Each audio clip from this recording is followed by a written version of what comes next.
Hello കുട്ടികളെ, അപ്പം നമ്മളിന്ന് പഠിക്കാൻ പോകുന്നത് the wild swans at Coole എന്ന മനോഹരമായ കവിതയാണ്.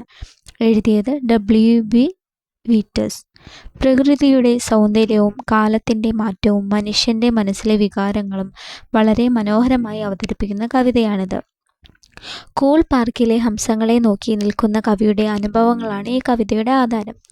ഈ വീഡിയോയിൽ നമുക്ക് line by line Malayalam explanation, difficult words, meaning, literary devices, theme and summary എല്ലാം വളരെ എളുപ്പത്തിൽ പഠിക്കാം. അപ്പം നമുക്ക് വായിച്ചു തുടങ്ങിയാലോ? Let's read and enjoy. The serenity of nature evokes tender feelings in most of us.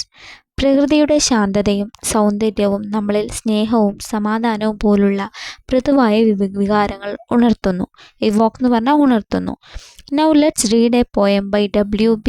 വീറ്റേഴ്സ് on his experience at Coole Park. ഇപ്പോൾ Coole പാർക്കിലുണ്ടായ തൻ്റെ അനുഭവങ്ങളെ അടിസ്ഥാനമാക്കി W.B. വീറ്റേഴ്സ് എഴുതിയ ഒരു കവിത വായിക്കാം. The wild swans at Coole. The trees are in their autumn beauty. ശരത്കാലം വന്നതോടെ മരങ്ങൾ അതിയായ ഭംഗിയിൽ നിറഞ്ഞു നിൽക്കുന്നു. The woodland paths are dry എന്ന് പറഞ്ഞാൽ ഉണങ്ങിയിരിക്കുന്നു. കാട്ടിലൂടെ പോകുന്ന വഴികൾ ശാന്തമായി വരണ്ട് കിടക്കുന്നു. Under the October twilight the water. ഒക്ടോബറിലെ സന്ധ്യയുടെ മങ്ങിയ വെളിച്ചത്തിൽ തടാകജലം. Mirrors a still sky.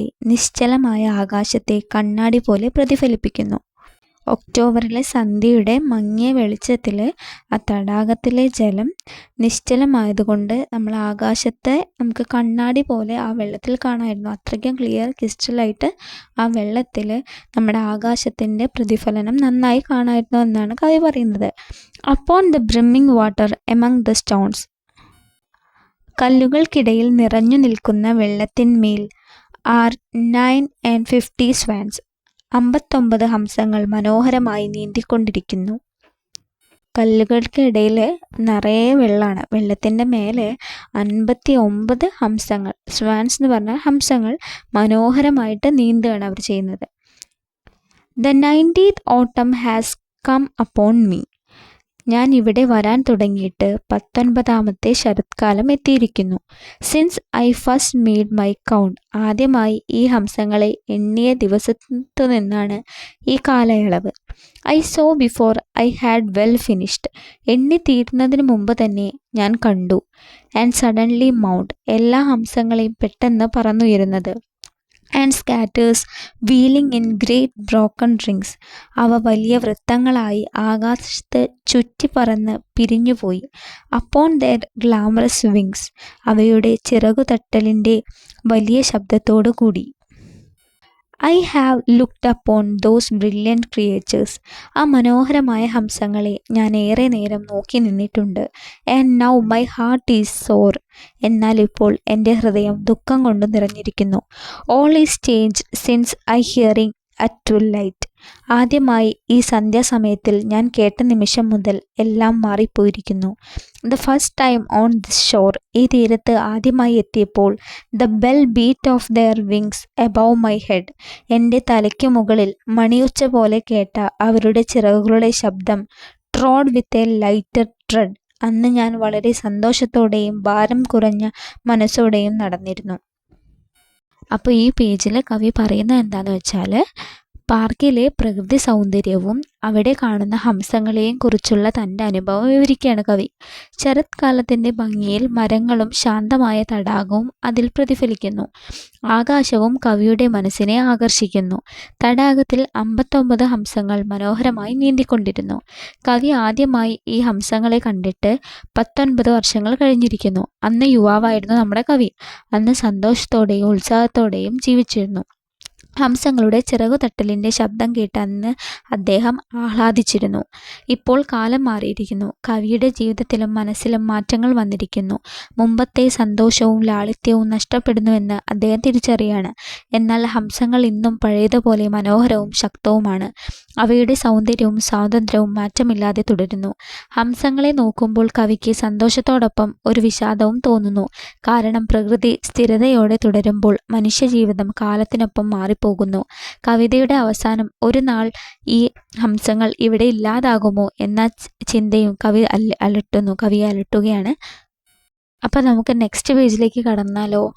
അൺവിയേർഡ് still lover by lover. ഹംസങ്ങൾ ഇന്നും ക്ഷീണമില്ലാതെ ജോഡികളായി ഒരുമിച്ച് ജീവിക്കുന്നു. The paddle in the cold. അവ തണുത്ത വെള്ളത്തിലൂടെ ശാന്തമായി നീന്തുന്നു. Companionable streams or climb the air. ഒരുമയോടെ ഒഴുകുന്ന ജലധാരകളിൽ നീന്തുകയോ ആകാശത്തിലേക്ക് പറന്നുയരുകയോ ചെയ്യുന്നു. Their hearts have not grown old. അവയുടെ മനസ്സും ഊർജവും ഇന്നും വാർദ്ധക്യത്തിൽ എത്തിയിട്ടില്ല.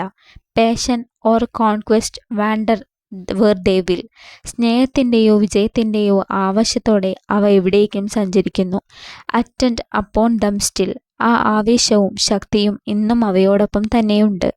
But now they drift on the still water. ഇപ്പോൾ അവ ശാന്തമായി വെള്ളത്തിൽ പതുക്കെ ഒഴുകിക്കൊണ്ടിരിക്കുന്നു.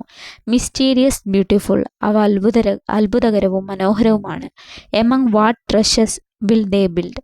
ഏത് പുല്ലുകൾക്കിടയിലായിരിക്കും അവ കൂടുകൂട്ടുക. But what lake's edge or pool. ഏത് തടാകത്തിൻ്റെയോ കുളത്തിൻ്റെയോ തീരത്തായിരിക്കും അവ താമസിക്കുക.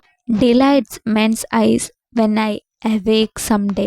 ഒരു നാൾ ഞാൻ ഉണരുമ്പോൾ മറ്റുള്ളവരുടെ കണ്ണുകൾക്ക് സന്തോഷം നൽകാൻ അവ അവിടെ ഉണ്ടായിരിക്കുമോ? അല്ലെങ്കിൽ അവ ഇവിടെ നിന്ന് പറന്നുപോയി എന്നതായി ഞാൻ കണ്ടെത്തുമോ? അപ്പോൾ ഇതിൽ കവി പറയുന്നത് എന്താണെന്ന് വെച്ചാൽ, ഹംസങ്ങൾ യുവത്വത്തിൻ്റെ ശക്തിയുടെയും സ്ഥിരതയുടെയും പ്രതീകമാണ്. ഹംസങ്ങൾക്ക് എപ്പോഴും ഒരേ പ്രായമായിരിക്കും, ഒരേ ശക്തിയായിരിക്കും, ഒരേ സ്ഥിരതയായിരിക്കും. പക്ഷെ മനുഷ്യൻ്റെ ജീവിതം എപ്പോഴും എന്താണ്, മാറിക്കൊണ്ടിരിക്കും. പ്രകൃതിയുടെ സൗന്ദര്യം തുടർന്നുകൊണ്ടേയിരിക്കും. കവിക്ക് ഹംസങ്ങളെ നഷ്ടപ്പെടുമോ എന്ന ഭയവും വിഷാദവും അനുഭവപ്പെടുന്നു. ഇതിൽ യൂസ് ചെയ്തിട്ടുള്ള ലിറ്റററി ഡിവൈസസ് ഏതൊക്കെയാണെന്ന് വെച്ചാൽ, ഇമാജിനറി. ഹംസങ്ങൾ വെള്ളത്തിൽ നീന്തുന്നതും ആകാശത്ത് പറക്കുന്നതുമായ മനോഹരമായി നമ്മുടെ മനസ്സിൽ അത് ചിത്രീകരിക്കുന്നു. അതാണ് ഇമാജിനറി. സിംബോളിസം എന്ന് പറഞ്ഞാൽ ഹംസങ്ങളെ യൗവനവും സ്നേഹവും സ്വാതന്ത്ര്യവുമായിട്ടാണ് കവി ഉപമിച്ചിട്ടുള്ളത്. പേഴ്സോണിഫിക്കേഷൻ എന്ന് പറഞ്ഞാൽ ഹംസങ്ങൾക്ക് മനുഷ്യരുടെ വികാരങ്ങൾ നൽകിയിരിക്കുന്നു. മൂഡ് എന്ന് പറഞ്ഞാൽ കവിതയുടെ അവസാനം വിഷാദവും അനിശ്ചിതത്വവും നിറഞ്ഞ മനോഭാവം സൃഷ്ടിക്കുന്നു. പിന്നെ കവിതയിൽ അലിട്രേഷൻ ഉണ്ട്. Bell beat. ബി ശബ്ദം റിപ്പീറ്റ് ചെയ്തിട്ട് ഒരു സെൻറ്റൻസിൽ വരുന്നുണ്ട്. സ്റ്റിൽ സ്കൈ, ആ ശബ്ദവും വരുന്നുണ്ട്. Metaphor. The bell beat of their wings. ഹംസങ്ങളുടെ ചിറകുതട്ടലിനെ മണിയൊച്ചയോടെ താരതമ്യം ചെയ്യുകയാണ് കവി. ഇതോടെ the wild swans at Coole എന്ന W.B. ഈറ്റ്സ് എഴുതിയ മനോഹരമായ കവിതയുടെ വിശദീകരണം അവസാനിക്കുകയാണ്. പ്രകൃതിയുടെ ശാന്തതയും കാലത്തിൻ്റെ മാറ്റവും മനുഷ്യജീവിതത്തിലെ ഓർമ്മകളും വിഷാദവും വളരെ ആഴത്തിൽ അവതരിപ്പിക്കുന്ന കവിതയാണ് ഇത്. ഹംസങ്ങളിലൂടെ കവി യൗവനവും സൗന്ദര്യവും സ്ഥിരതയും പ്രതീകമാക്കുകയാണ് അവതരിപ്പിക്കുന്നു.